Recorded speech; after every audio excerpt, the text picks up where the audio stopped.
શું માનવતા સાવ મરી પરવાડી છે? શું પાડોશી ધર્મ જેવી કોઈ વસ્તુ હવે બાકી રહી નથી?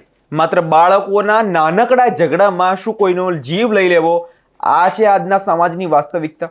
આવી જ કઈ ઘટના બની છે સુરતમાં. શું ને સમગ્ર મામલો તેની વિગતે ચર્ચા કરીશું. નમસ્કાર, હું છું પ્રથમ મોદી, આપ જોઈ રહ્યા છો નિર્ભય ન્યૂઝ. સુરતના અમરોલી વિસ્તારમાં આવેલા કોસાડ આવાસમાં ગઈકાલે રાત્રે જે બન્યું તેમણે હસતા પરિવારને વેર વિખેર કરી નાખ્યો છે. ઘટના છે અમરોલીના કોસાડ આવાસની, જ્યાં H1 બ્લોકની જે 7 તારીખે જે બાબાવાલા પરિવાર માટે કાળી રાત સાબિત થઈ. બાળકો વચ્ચે રમતમાં કોઈક વાતને લઈ બોલાચાલી થઈ અને આપણે સૌ જાણીએ છીએ કે બાળકો તો લડે અને ફરીથી ભેગા પણ થઈ જાય, રમતા થઈ જાય. પણ આ સામાન્ય વિવાદે એક લોહિયાળ સ્વરૂપ ધારણ કર્યું. 30 વર્ષીય યુવાન ફરીદ અઝીઝ બન્નાવાલા અને તેમના પિતા પાડોશીઓને સમજાવવા ગયા કે જે ઝઘડો ચાલતો હતો તેને સોલ્વ કરાવવા ગયા, પરંતુ તેમનો આશય માત્ર મામલો થાળે પાડવાનો હતો. પણ સામે પક્ષે સમજાવટના બદલે હથિયારો કાઢ્યા. ઉશ્કેરાયેલા પરિવારોએ, જેમાં આઝાદ, સિરાજ, મુસ્તામિક અને સદાદ નામના 4 ભાઈઓના નામ સામે આવી રહ્યા છે, તેમણે પિતા પુત્ર પર તીક્ષ્ણ હથિયારો વડે ઘાતકી હુમલો કર્યો.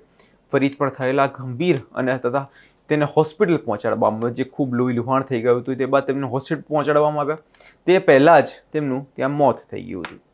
વિચાર કરો, એક પિતા જે પોતાના પુત્રને બચાવવા જે ઝઘડામાં પડે, તેઓ અત્યારે સિમેર હોસ્પિટલમાં જીવન અને મરણ વચ્ચે ઝોલા ખાઈ રહ્યા છે. એક પળમાં દીકરો ગુમાવ્યો અને બીજા પળે પિતાને મોત સામે ઝૂકી રહ્યા છે.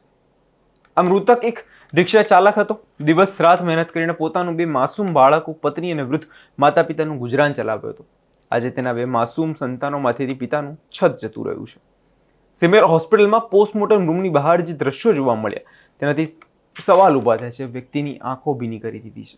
પરિવારના સભ્ય અત્યારે ત્યાં મુનશિક શેખ છે, તેમનું કહેવું છે, અમે તો માત્ર સમજાવવા ગયા હતા અને બદલામાં અમને અમારા દીકરાને તેની લાશ મળી ગઈ. સાંભળીએ તેમણે વધુમાં શું કહ્યું છે અને નજર કરીએ તે દ્રશ્યો પર. भिकन मुंशी शेख। क्या घटना हुई थी और कहाँ पे हुई थी? ये कोसाड़ आवास H1 में 50 बिल्डिंग नंबर 50, वहाँ पे बच्चों का झगड़ा हुआ था, तो ये समझाने गया था, तो इसको वो लोगों ने पीछे से आके मारा है, चाकू से मारा है और उसके पापा को भी मारा है। उसके पापा हॉस्पिटल में एडमिट है और उसके पापा की अभी ट्रीटमेंट चालू है, सीरियस है उसके पापा की। जो उसकी मौत हुई उसका नाम क्या है? उसकी फैमिली में कौन? मोहम्मद फरीद है और उसके बड़े भाई का नाम अजीम है और उसके पापा का नाम अजीज बम्बा वाला है। 2 बच्चे हैं उसके छोटे छोटे। अब क्या पुलिस क्या काम कर? पुलिस कामगिरी कर रही है और हमको भरोसा है पुलिस के ऊपर कि पुलिस हमको इंसाफ दिलाएगी। पुलिस की कामगिरी हमको पसंद आई है। क्या आप क्या चाहते हैं? क्या हमको इंसाफ चाहिए, इनको उम्र कैद की सजा लगाओ, बस दूसरा कुछ नहीं सर, हमको इंसाफ चाहिए। उसके घर वालों को इंसाफ चाहिए, उसके बच्चों को इंसाफ चाहिए।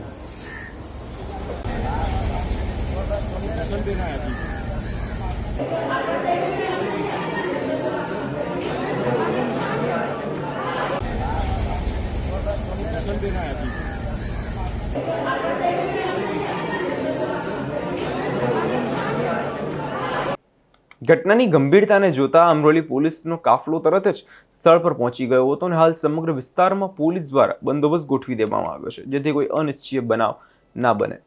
પોલીસે હત્યારાનો ગુનો જે નોંધીને આરોપીઓને પકડવા ચક્રો ગતિમાન તો કર્યા છે, પરંતુ આમાં એક સવાલ એ છે, શું પોલીસની ધરપકડથી આ પરિવારને તેમનો પુત્ર પાછો મળશે?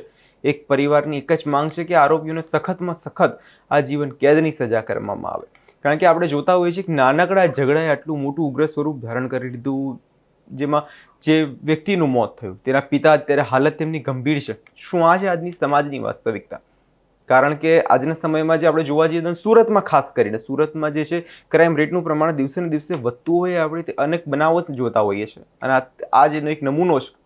સમાજમાં વધતી જતી આ હિંસકતાને જઈ ક્યારે અટકશે, તે દરેક લોકોના મનમાં એક સવાલ છે કે અત્યારે વિકાસ તરફ આપણે આગળ વધી રહ્યા છે, પરંતુ લોકોના જે મન છે તે ક્યાંક ને ક્યાંક તેમાં ગુસ્સો જે છે વધી રહ્યો છે. નાની નાની બાબતે લોકો લડી પડે છે. સમાજમાંથી તે દૂર કરવાની જરૂર છે. નાની નાની વાતોમાં હથિયાર ઉઠાવવા, આ છે આજની સમાજની માનસિકતા. જો સમાજે આગળ વધવું હોય તો ખરેખર આ માનસિકતા છે તેને છોડવી પડશે.